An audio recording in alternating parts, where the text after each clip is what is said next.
We wrap up a homestand tonight. Underway to wrap up this 3-game series and a 3-game homestand. And a fastball misses the top of the zone, according to CB Bucknor. He's behind the plate tonight.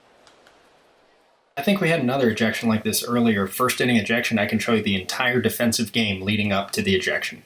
And 9-3-2 pitch is upstairs, ball 4 yesterday. And he flinches a little bit. Mullins pitches up. The throw by Castro. Pretty good throw. That one's on the edge for a strike. I'm not sure where you need that, huh? It's been a tight zone so far for Garcia, with CB Bucknor calling a lot of close pitches. MD Anderson shows you Castro doing a good job of holding that pitch right there. That caught a lot of the plate. Castro knew it. 3-1 pitch fouled back.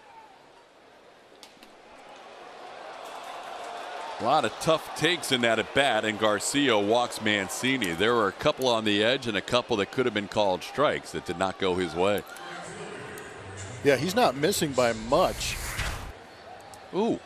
Yeah, that's a lot of pitches touching or in the zone and to leading to another walk. Two things. First, when's the last time you saw a walk where all 4 pitches had part of the strike zone according to the computer? That's not going to make anyone on the defense happy. You can understand this first inning ejection.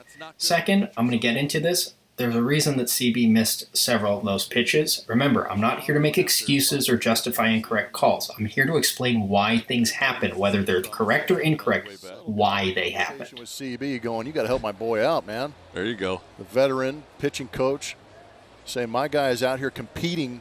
I need you to compete too and figure out where that strike zone is. And there goes Strom didn't want to have it from CB Bucknor. Well, we just showed you where those 7 pitches were, so Strommy's got a case. Absolutely. Those were all over the plate. Brent Strom has been ejected from this game.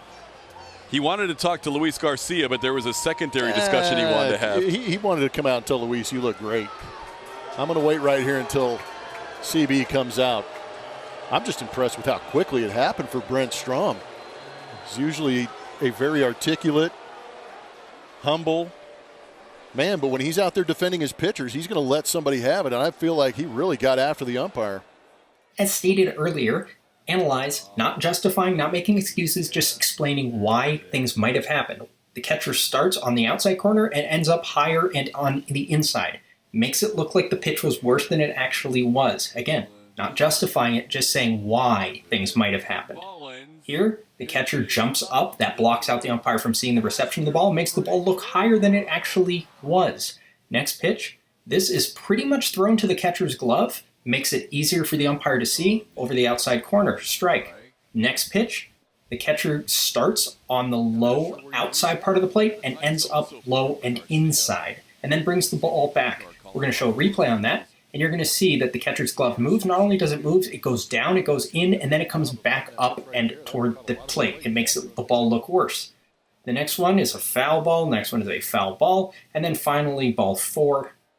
Catcher starts up and in, ends up outside and lower. Makes the ball look worse than it was. Again, we are not justifying, we are not making excuses. All I'm doing here is explaining why this might have happened.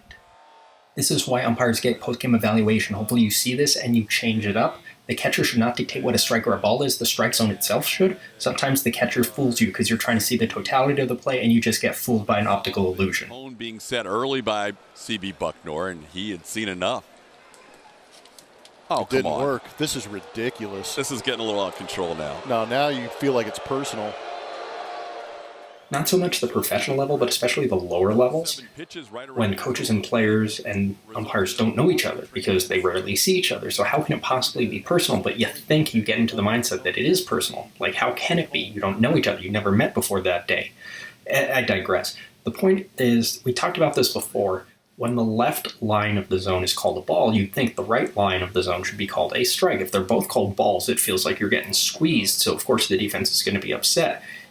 Maybe the zone is calibrated weirdly, and 3 inches to the left is a ball, 3 inches to the right should be a strike. But the zone should always be the same width. And so when you don't get that 17 width, 23-inch working plate, it gets frustrating. At some point, we may show every pitch in that sequence to Trey Mancini. And if Brent Strom's in the clubhouse, he may want to look away from the monitor for that moment. Yeah, he doesn't need confirmation because he knows he was right. All right. What a game. I'm just going to stop talking now. It was.